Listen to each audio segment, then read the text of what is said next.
আসসালামু আলাইকুম। আমার বলার কোনো ভাষা নেই, কিভাবে শুরু করব সেটা বুঝতে পারছি না।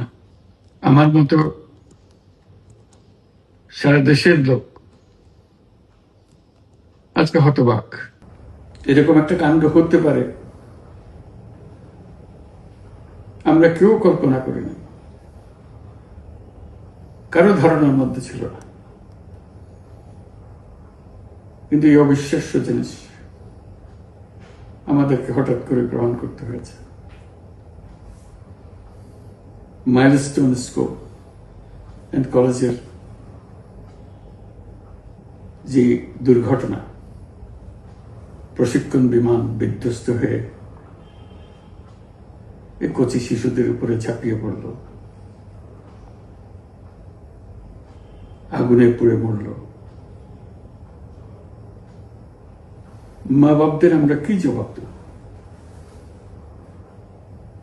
কি বলবো তাদেরকে? আমরা নিজেদেরকে তো জবাব দিতে পারছি না। অজানা শিশুদের মুখ সবার চোখে ভেসে উঠছে। সারা জাতি হতভম্ব বা ক্রুদ্ধ। শোকাহত বললে খুব কম বলা হবে। এই দুর্ঘটনার রেশ এখনো কাটেনি। এখনো লাশ আসছে হাসপাতালে, এখনো হাসপাতালে মারা যাচ্ছে। মা বাবা এখনো খোঁজ নিচ্ছে আমার সন্তান কোথায়, তাকে আর কোনোদিন চেনা যাবে কিনা। যাদের লাশ দেখছি তার মধ্যে আমার সন্তান আছে কিনা পৃথক করার তো কোনো উপায় নেই। এরা আমাদের সবারই সন্তান, হঠাৎ করে চিরদিনের জন্য চলে গেল। আমরা অবশ্যই তদন্ত করব, তদন্ততে তারা ফিরে আসবে না। আমরা চিকিৎসার ব্যবস্থা করছি, সবাই ঝাঁপিয়ে পড়েছে। সকল হাসপাতাল, সকল মানুষ ছুটে আসছে।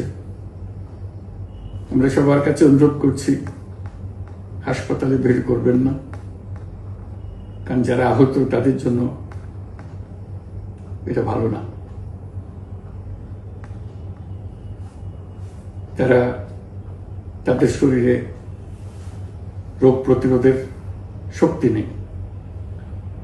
আমরা ভিড়ে থাকলে আমাদের শরীর থেকে কি রোগ তাদের মধ্যে ছড়িয়ে পড়বে তা বলা মুশকিল। কাজে দূরে থেকে দোয়া করেন সবাই।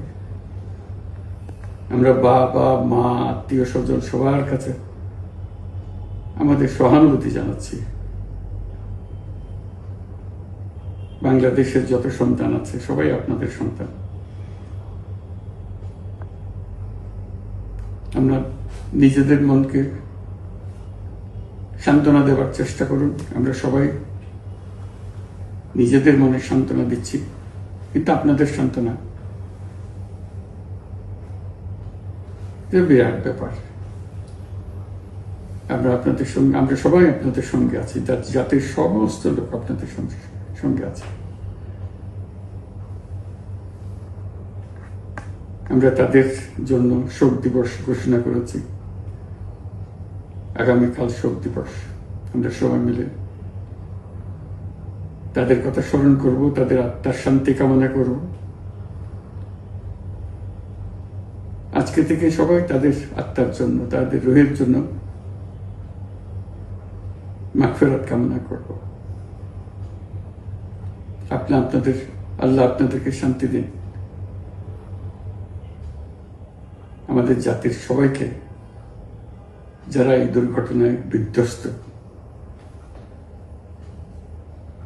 সবাইকে আল্লাহ শান্তি দেন। তাদের জন্য দেশবাসী সবাই আমরা দোয়া করছি। আল্লাহ এই শিশুদের জান্নাতবাসী করুন। খুদা হাফেজ।